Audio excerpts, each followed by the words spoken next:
आराम से मैहर जाई, मजा हो जाए। अपन माई के मछरी उछरी लेके जाई। अरे बाप रे, ई को तो पुकाराई में मछरी हुई से जरूर।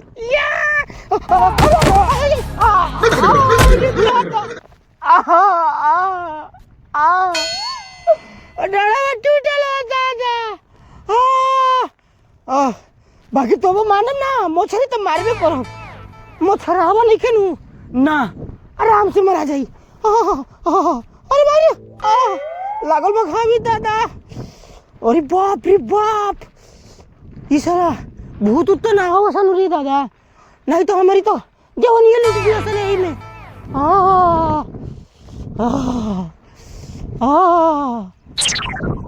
मछरी ई मछरी मछरी मछरी मछरी मछरी मछरी किने मिली सरी मछरी मछरी देख ले बता चालू रे नहीं कनु नहीं कर मछरी मछरी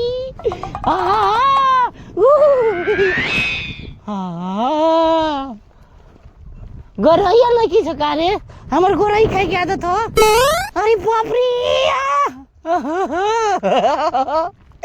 चलो आराम से खाना वाना खा लियो नी, का एने ओने दूसरा के दुआर पर जाई जा तनी आराम से अपने पोखरा पर बैठ सुत अपन मछरियो देख ले। आखिर एक आदमी को जब काम बढ़ले बा, चलो ओई पोखरिए पर जाई जाम।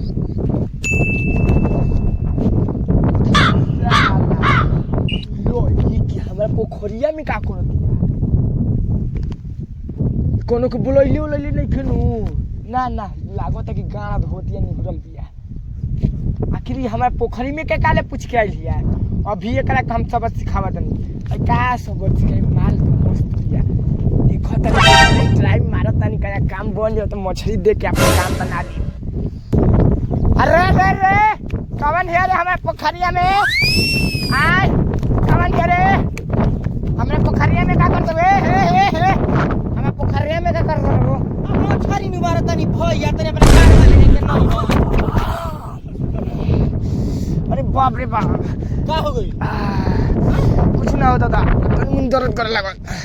तू तो भैया कोई के हमारे जाने ले लू। तो का कोई भैया ना कोई तो कसैया कहीं। अरे वो बोल के कह दे, तू तो बड़ा बढ़िया हो जी तू। हट हम मछरी ए मछरी ना, मछरी हमारे है तो तू काहे के मरबू? तनी मुनी मार लेबे दीना भैया हमर नहीं। अरे बाप रे बाप, कह देनी बेरी बेरी भैया तू मत कह हमारा की। भैया कह दे तो हमारे जान जाता। उस जगह पर हमारे के सजनमा कह दे तू तो और बढ़िया रहता। मछली ठीक भाई हमारे भैया के नाथ जा। अरे बाप रे बाप, अरे बाप रे, हमरा के बेटी और देते। आय ढेर भाई मछली मत मारा, हमारा पोखरी में ले। बड़ा मेहनत करके मैं कई दिन से मछली पल ले बानी, तू मार ले बुलाई दे। हमारे मछली हमारे से बड़ी यारी, हमारे घर के धरम खा। अभी जा के तारा घरे कह दे त का करबू?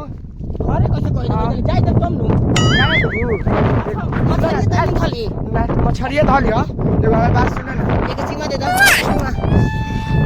हम मछली थाली मछलिए धलियो, तारा धरे के ना कर, हम धा के दे दे। सुन ना चला ना, ए लतिया ए अब बहुत हो गई। हमार पोखरी हमारे मछली मरबू, हमारे के मारे तारू, बहुत गलती हो गई। अभी हम दिखावा देना अभी हम दिखावा देना तारा के। अरे नतिया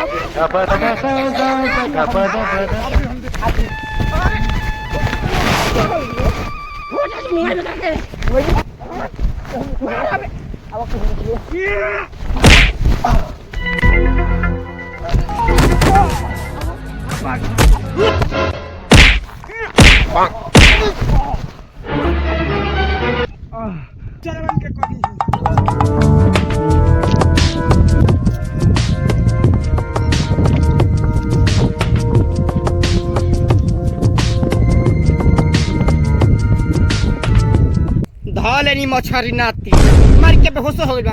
बेहोश बका ए भैया, बेहोश बड़ा का? ए भैया का हो गइल? अरे बाप रे बाप, चलनी मार ले मछरिया के छोरा भैया कह के जाल ले दादा तका भैया का कह अरे भाई अरे मछरिया ले ले बारू हो करे जा अरे मछरिया ले ले